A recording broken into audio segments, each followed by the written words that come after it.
qui a présenté les territoires ruraux, vous savez que ce n'est pas un endroit où il manque sans doute d'enquêteurs ou de magistrats.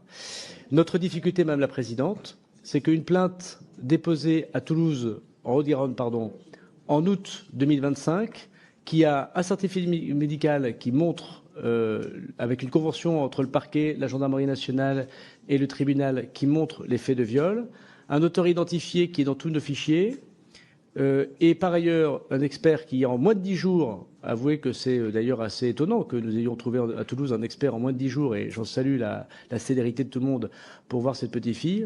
Incompréhensible que 9 mois après, la personne n'ait toujours pas été mise en garde à vue. Ses téléphones toujours pas saisis.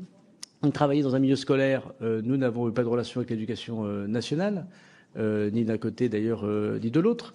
Que des signalements, paraît-il, puisque maintenant l'enquête le dira, mais c'est ce qui remonte des procureurs généraux de l'ASE, n'avaient pas été faits, puisqu'il y aurait des sujets autour également de l'aide sociale à l'enfance, que lui-même était père de famille, et dont on constate malheureusement que par ailleurs, il y avait dans son giron familial, comme vous l'avez vu dans l'actualité, d'autres faits de violence sexuelle. Donc pour répondre à votre question, Madame la Présidente, c'est à ma connaissance, et selon la remontée des procureurs généraux, pas selon ce que j'en lis la presse, une défaillance grave. Je viendrai à vous dire, Madame la Présidente, que sur le fonctionnement même des parquets, des questions peuvent se poser. Comment on envoie par voie postale un dossier alors même que Internet et les messageries numériques existent depuis les années 90 dans les juridictions, sans passer un coup de téléphone pour dire à son collègue je t'envoie quelque chose d'important avec un viol sur mineur caractérisé, partant sans doute du principe que la mineure qui est venue déposer plainte était protégée puisqu'elle était en Haute-Garonne et que l'auteur était dans le Gers.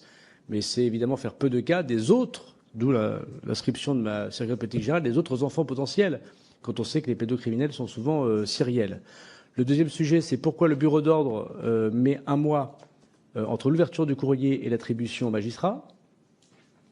Et quand le magistrat obtient l'enquête, pourquoi il met 1 mois et demi pour saisir la brigade de gendarmerie. Et ensuite, avec M. le ministre de l'Intérieur, mais l'inspection nous le dira, pourquoi les actes d'enquête n'ont pas été faits plus rapidement, puisque à partir du 14 février, à ma connaissance, selon la remontée des procureurs généraux, il n'y a plus aucun contact entre les services enquêteurs et le parquet. Et donc, ce qui nous manque dans cette histoire, c'est pas une nouvelle loi, c'est pas des nouveaux moyens, c'est pas des problèmes numériques, c'est simplement, me semble-t-il, la priorisation des plaintes pour viol.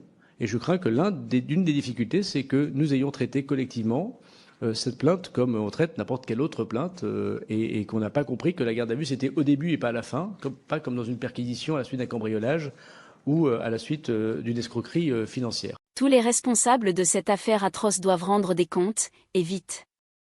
L'idéologie de gauche est un désastre pour notre pays, en voici encore une preuve. Qu'elle repose en paix, et force et courage à ses parents ainsi qu'à tous ses proches.